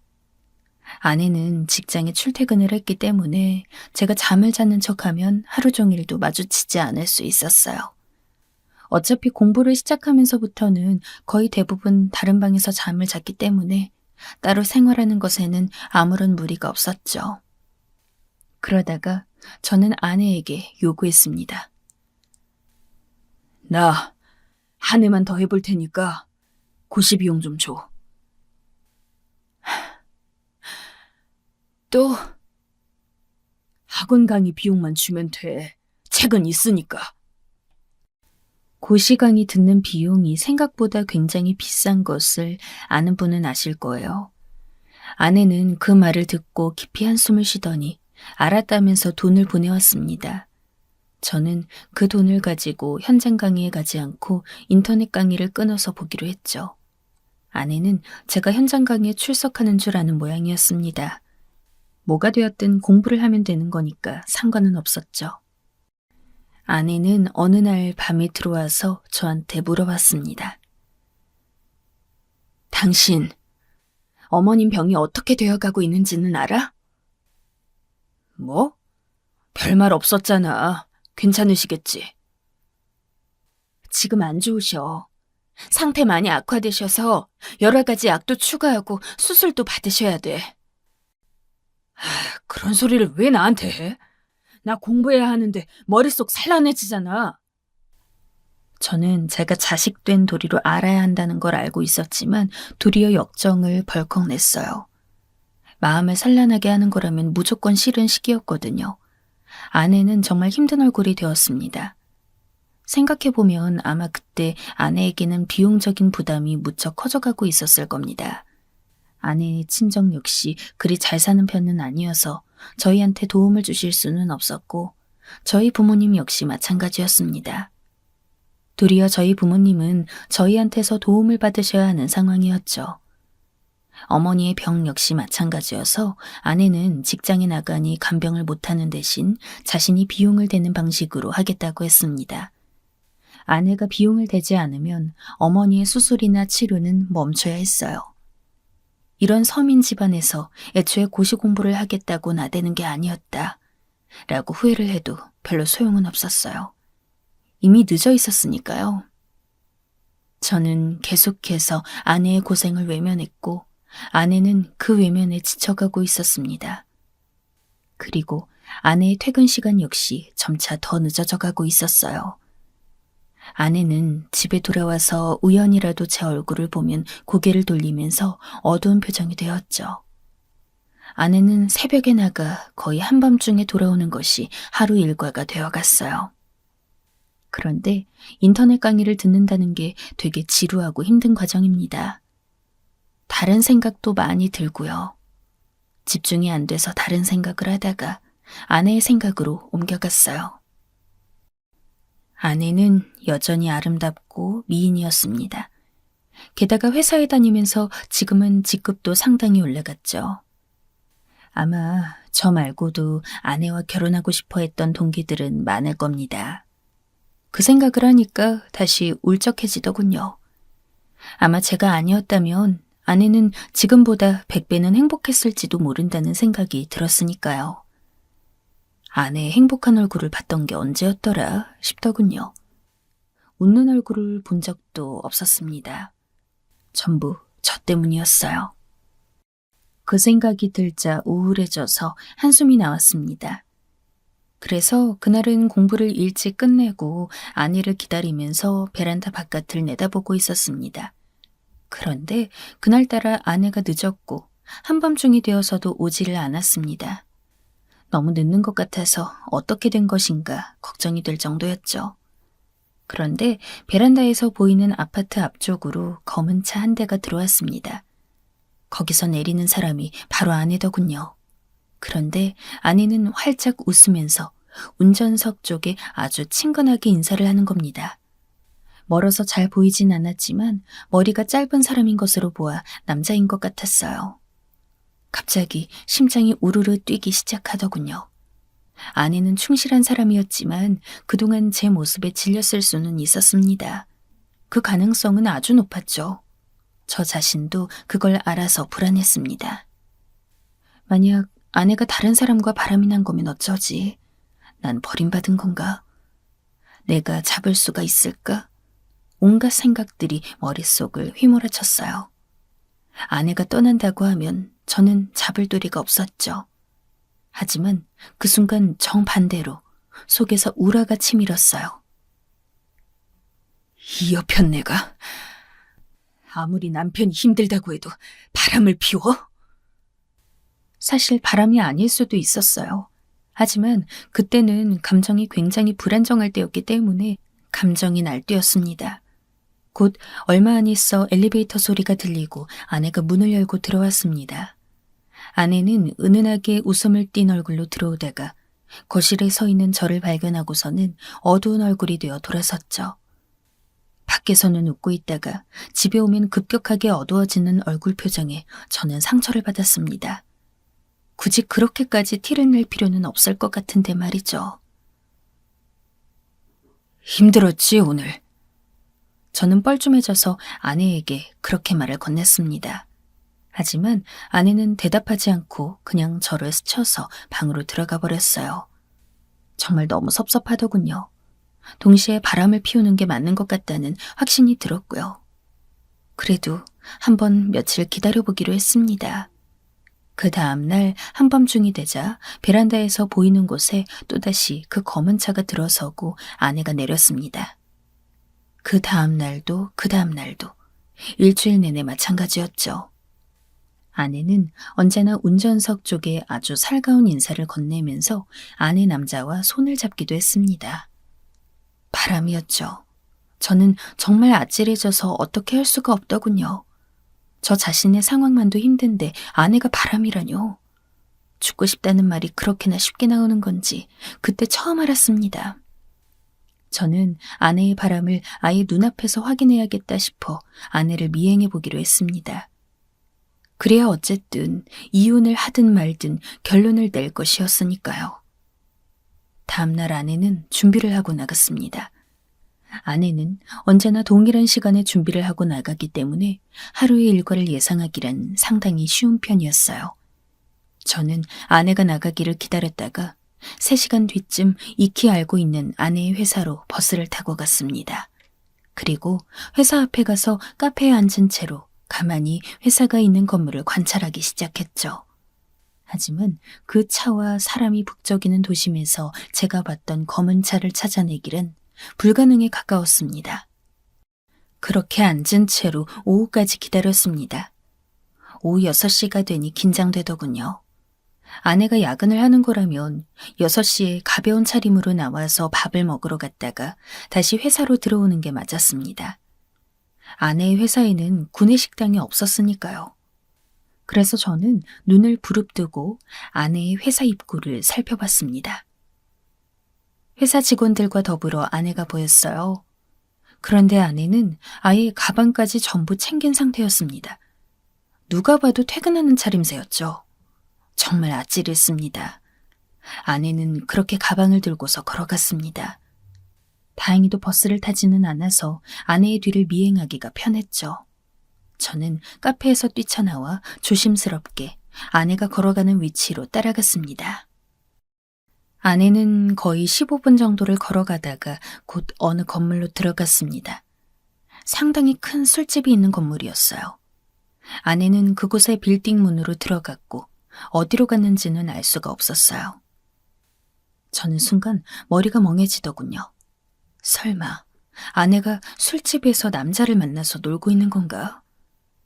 아내는 절대 술집 같은 곳에는 가지 않는 사람이었습니다. 제가 아는 아내라면 말이죠. 저는 조용히 술집으로 걸어 들어갔습니다. 포차 같은 곳이었는데 연령대가 다소 젊긴 했지만 아내와 제 나이 또래가 못 올 곳은 아니었죠. 저는 그곳에 앉아 메뉴를 시키고 한참이나 아내의 모습을 찾았습니다. 하지만 아내는 보이지가 않았어요. 앉아있는 손님들 중에는 그 누구도 없어서 저는 의아한 기분에 이곳저곳을 살폈습니다. 분명 어딘가에 아내가 있을 텐데 누군가 남자와 같이 앉아 저를 속이려고 하고 있을 텐데 말이죠. 저는 시켜놓은 음식이 식어가는 것도 모른 채로 두리번거리기만 했습니다. 대형 포차라서 사람이 워낙 많았고 테이블도 많았거든요. 그런데 그때 저 멀리로 익숙한 얼굴이 보였습니다. 바로 아내였죠. 저는 순간 흠칫해서 일어났습니다. 아내는 평소와는 다르게 긴 머리를 틀어 올려 묶고서 방긋 웃으면서 누군가와 인사를 하고 있더군요. 저는 바로 저거다 싶어 얼른 쫓아갔습니다. 하지만 아내는 곧 술집의 문을 열고 나가더라고요. 저는 그 뒤를 쫓아가면서 소리를 질렀습니다. 여보. 아내는 놀란 얼굴로 절 돌아보았어요. 드디어 술집에 다니는 아내를, 남편을 속이고 남자를 만나고 오는 여자를 잡았다 싶어 아내의 손목을 잡아챘습니다. 아내는 무척 당황해서 얼굴이 붉어져 있었죠. 당신 대체 술집에 와서 뭐 하고 있는 거야? 누굴 만나고 있는 거냐고? 여보. 남자 만나서 바람 피울 거면 눈에 띄지 않게 해야 할 거 아니야? 전 고래고래 소리를 질렀습니다. 아내는 당황한 채로 저에게 목소리를 줄이라고 했지만 제가 그럴 필요는 없었죠. 저는 누구라도 나와보라는 것처럼 소리를 질렀는데 과연 술집에서 무슨 일인가 하며 사람들이 웅성거리면서 나오더라고요. 왜 이래요? 영업방해로 잡혀가려고. 뭐? 영업방해? 잡아가라고 해. 당신은 그럼 간통죄야. 물론 간통죄가 없어졌다는 건 알고 있었지만 전 홧김에 그냥 소리를 질렀어요. 그 당시 제가 화가 나서 무슨 소리를 짓거렸는지도 모르겠어요, 사실. 너무 화가 나고 실망스러워서 말이죠. 그리고 그 사랑스럽고 충실하던 아내가 대체 어디로 갔는지 모르겠다는 현실이 절망스러웠습니다. 그러다 아내는 소리 지르고 있는 제 입을 찰싹 때렸습니다. 완전 적반하장이었죠. 전 화가 나서 손을 들어 아내를 때리려고 했어요. 네, 지금 생각하면 제가 봐도 미친놈입니다. 그건 인정합니다. 그런데 제가 때리려고 하는 사이에 저와 아내 중간에 누군가가 끼어들었죠. 그리고 제 손을 막았습니다. 진심으로 때리려고 했던 건 아니라서 손은 쉽게 막혔어요. 당신은 또 뭐야? 당신은 뭔데 남의 영업장에서 영업방해야? 그리고 남의 직원은 왜 괴롭혀? 나타난 사람은 키가 좀 큰 숏컷의 여성이었습니다. H라인 스커트를 갖추어 입은 상당히 위험한 인상의 여성이었죠. 아, 이 술집 사장이요. 미안합니다. 난 그냥 이 술집에 내 아내가 와서 바람 피우는 걸 잡았을 뿐이라서. 저는 그 사람이 제3자라는 사실을, 그리고 여기서 저한테 화를 낼 수 있는 사람이라는 걸 깨닫고서 얼른 사과했습니다. 영업방해로 잡혀갈 수는 없었으니까요. 하지만 그 사람은 제 사과를 받기는커녕 아내에게 물었습니다. 이 사람 말 맞아요? 바람? 아내는 정말 실망스럽다는 듯이 한숨을 내쉬었습니다. 저는 저 여자가 적반하장으로 나온다는 생각이 발끈해서 또 아내를 노려보았지만 사장이 얼른 다시 막았습니다. 대체 무슨 생각을 했는진 모르겠지만 우리 집은 그렇게 퇴폐적인 술집 아닙니다, 선생님. 사장님은 아주 점잖은 어조로 말했습니다. 저는 뭐라고 대답해야 할지 몰라 머뭇거렸는데 그 사장은 슬쩍 제 아내를 돌아보더군요. 그리고 여기 계신 분은 지금 저녁 파트타임으로 일하고 있는 우리 직원인데요. 보시다시피 너무 바빠서 따로 남성을 만날 시간은 없을 겁니다. 사장의 점잖은 어조에는 저에 대한 경멸이 묻어 있었습니다. 저는 당황스러워서 어버버거리다 아내 쪽을 바라보았어요. 너무 화가 나서 아내의 얼굴만 보던 눈이 그제야 움직이더군요. 정말로 아내는 머리를 움직이기 좋게 틀어올린 채로 앞치마를 입고 있었습니다. 아내는 숨을 가다듬은 후 사장에게 사과했습니다. 죄송해요. 소란 피워서 죄송합니다. 잠시만 이야기 나누고 들어갈게요. 그래요. 뭐 필요하면 부르고요. 그리고 뭐 이상한 짓 할 것 같으면 경찰 불러요. 사장은 완전히 폭력 남편을 보는 듯한 눈으로 절 노려보았어요. 사실 그것이나 별반 다를 바 없는 짓을 한 거라 전 어쩔 도리가 없었죠.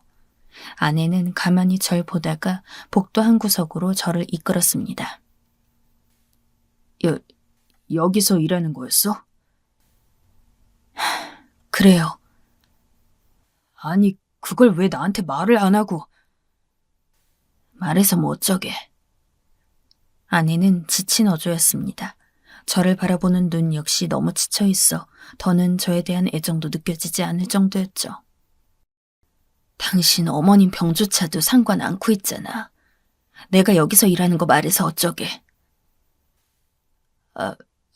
하지만 전 어물거리다가 물었습니다. 밤에 남자 차 타고 오지 않았어? 그것 때문에 이런 거야, 지금? 아내의 어조에는 흔치 않게 비웃음까지 묻어 있었습니다. 아내는 지겹다는 듯이 고개를 젓더니 말했죠. 아까 본 그 여자 사장님이 태워다 주셨어. 어두운 데서 봤으니 남자로 보였나 보지? 너무 늦고 위험하다고 신경 써서 태워다 주셨던 거야. 하지만... 뭐가 하지만이야? 아내는 지친 얼굴로 고개를 저었습니다. 난 이제 당신한테 더 떨어질 정도 없는 것 같아. 내가 어떻게 하면 좋을까? 전 순간 숨이 막혀왔어요. 솔직히 지금 상황에서 제가 정말 1000번 만번 잘못했다는 건 잘 알겠더라고요. 다른 여자들 같으면 애저녁에 전 이혼당했을 사람이었어요. 하지만 아내니까 여태까지 버텨왔죠. 아내는 고개를 젓더니 저한테 말했습니다. 먼저 집에 가 있어요. 나 끝나고 갈 테니. 책임감이 참 강한 여자였죠. 저는 뭐라고 더 말도 못 붙이고 쫓겨나듯이 밖으로 나왔습니다. 저는 너무 면목이 없어서 바깥에서 기다렸습니다. 오래도록 기다린 후에 술집에 불이 꺼지고 그제서야 아내가 정리한 후 직원들과 함께 나오더군요. 아내는 제가 기다리고 있는 것에 눈길도 주지 않고 그냥 사장의 차에 탔습니다. 여보. 제가 황급하게 쫓아갔지만 사장은 저를 노려보면서 차 문을 잠가버렸죠. 마치 무슨 괴한한테서 아내를 보호라도 하는 것 같았습니다. 당신 그냥 집에 가 있어요. 난 지금 집에 들어갈 기분 아니니까. 기다린 보람도 없이 아내는 저를 뒤도 돌아보지 않고 떠나버렸습니다. 저는 정말 어떻게 사과해야 할지 알 수가 없어서 멍하니 떠나는 차 뒷꽁무니만 바라보고 있었죠. 저는 집에 가서 혼자 어두운 집안에서 멍하니 기다렸습니다. 몇 년간의 고시낭인 생활 동안 머리 자체가 이상해진 것 같았어요. 어떻게 그렇게 말도 안 되게 막무가내로 화를 내고 어떻게 그렇게 앞뒤 알아보지도 않은 건지 순간 아내에게 버림받을 것 같다는 생각에 소름이 끼칠 정도로 걱정이 되기 시작했습니다. 그래서 거의 뜬 눈으로 밤을 새웠죠. 다행히 그 다음날 아침에 아내에게서 전화가 왔습니다. 당신 지금 집이에요? 아내가 잠시 침묵하면서 한숨을 쉬었습니다. 저는 소심하게 물었죠. 당신 집에 안 올 거야? 안 가요. 내가 미안해. 정말로 미안해. 그러니까. 저는 저도 모르게 사과의 말이 마구 터져나왔습니다. 눈물까지 같이 터져나오려는 걸 저는 이를 악물고 참으면서 계속 미안하다는 말만 했습니다. 사실 애초에 했어야 하는 말이었죠. 저의 뒷바라지와 우리 가정의 생계를 책임져온 아내에게, 감정적으로도 저를 언제나 받아주는 입장이었던 아내에게 말이죠. 하지만 아내는 수화기 저편에서 아무런 대답이 없었습니다. 그저 고요한 숨소리만 들려올 뿐이었어요. 저는 아내가 아무런 반응이 없는 것이 더 무서워서 전화에 매달렸습니다. 여보, 뭐라도 말을 해줘. 내가 정말 잘할게, 어? 지금 집이면 병원으로 와요. 병원? 어머님 병원이요. 그때 말했었죠? 목동병원.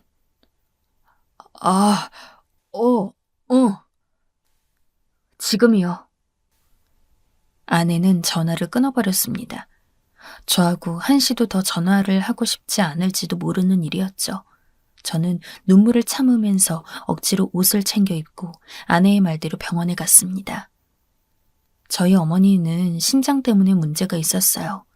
여태까지 아내가 병고안을 해왔는데 몇 년 전까지는 큰 문제는 아니었습니다. 하지만 저는 어머니 병세에 대해서도 알려고 하지를 않았어요. 공부를 해야 하니까 잡념이 끼어들면 안 된다고 생각했거든요. 아내가 조금씩 병세가 악화되고 있다고 알려주었고 1년에 몇 번씩 가서 뵐 때도 얼굴이 안 되어 보이신다고 생각은 했지만 구체적으로 말하려고 하면 입을 막아버렸습니다. 저는 급하게 병원으로 가서 어머니가 계시는 곳으로 갔습니다.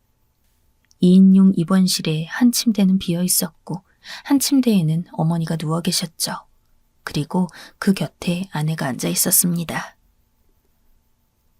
어머, 아들, 왔니? 초췌한 안색의 어머니는 밝게 웃으셨어요. 이렇게 무심하고 무능력한 아들한테 그래도 얼굴 보니 좋다고 저렇게 웃어주시는 것이 너무 죄송스러웠죠. 저는 머쓱한 기분이 되어서 다가가서 어머니 손을 잡고 인사했어요. 제가 너무 오랜만에 왔죠? 괜찮으세요? 그럼 난 항상 괜찮다. 신경 쓰지 마렴. 너 공부나 열심히 해라. 아주 새아가가 얼굴이 말이 아니다. 아내는 곁에서 희미하게 미소를 짓고 있었습니다.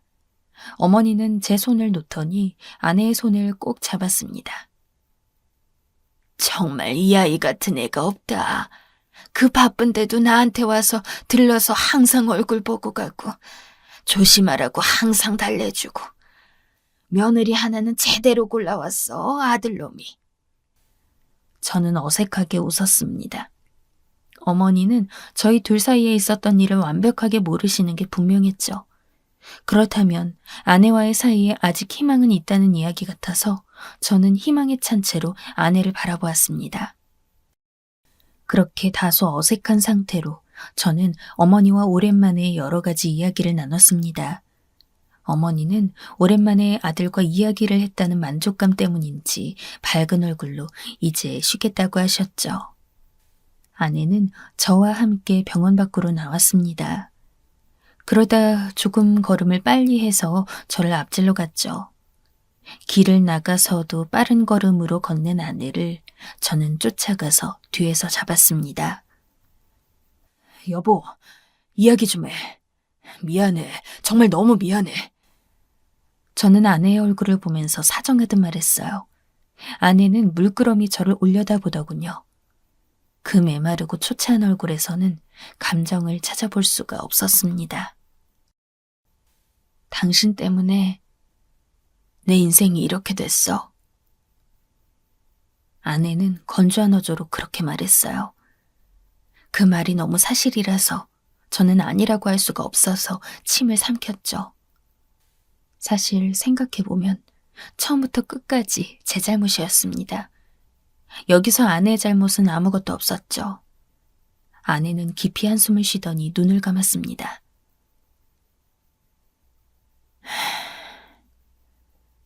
어머님, 신장 많이 안 좋으셔서 장기 이식 받으셔야 돼. 뭐? 그건 또 듣지 못한 말이었어요. 아내는 눈을 들어 물끄러미 저를 바라보았죠. 내가 말하려고 했는데 당신이 말 못하게 했잖아. 공부해야 한다면서. 그런 줄 몰랐어. 그렇게까지 심각한 상태인 줄은. 하긴, 뭔 알았겠어? 그럼 장기 이식할 사람은 찾았어? 나라도 검사 받아야 하지 않겠어? 아니, 됐어. 있어. 누구? 내가 해드리기로 했어. 뭐? 순간 더 멍해지더라고요. 아내는 담담한 표정으로 말했어요. 당신은 모르겠지만 어머님은 이 지옥 같은 결혼 생활 속에서 나한테 힘을 주신 분이야. 계속 아들 잘못 낳아 미안하다. 너한테 이렇게 힘든 생활을 하게 해서 미안하다. 사과하셨어. 여보, 내가 그런 분을 어떻게 버릴까? 난 못해. 난 당신은 버려도 어머님은 못 버려. 순간 등골이 오싹하더군요. 아내의 저 말은 진심이었어요. 저를 버릴 수 있다는 말입니다. 저는 다시 눈가가 뜨거워졌어요.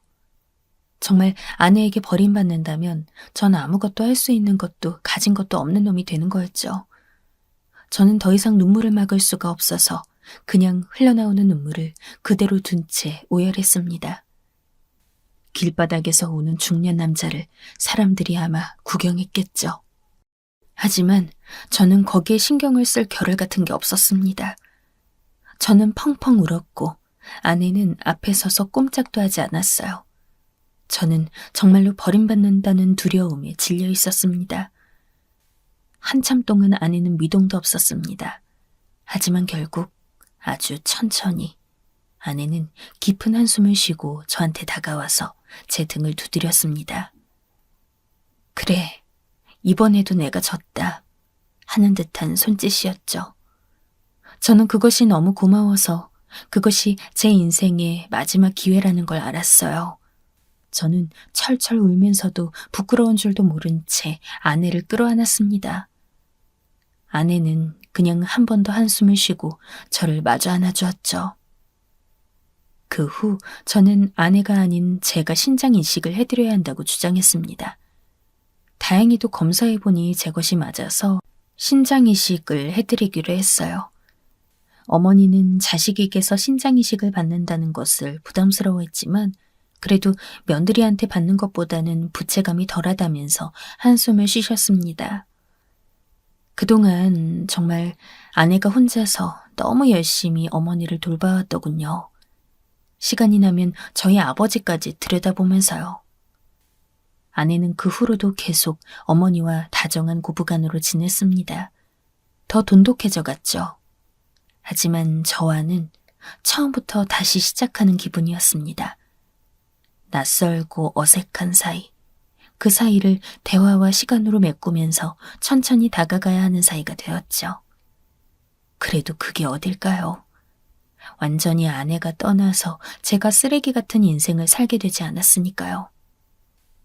저는 그 후 시험을 포기하고 작은 기업의 신입 직원으로 들어갔습니다. 그래서 거기서 그리 크지 않은 월급을 받으면서도 성실하게 생활하고 있죠. 얼마 지나지 않아 아내는 다시 웃게 되었습니다. 그리고 저희는 나름대로 행복한 생활을 지속할 수 있게 되었어요. 아내가 바라던 것은 다름 아닌 이 작은 행복이었다는 사실을 저는 뒤늦게야 깨달았던 겁니다.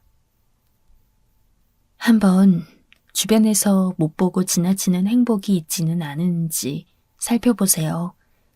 더 큰 무언가를 얻으려다가 가까이에서 얻을 수 있는 것을 놓치고 계시지는 않은지 말입니다.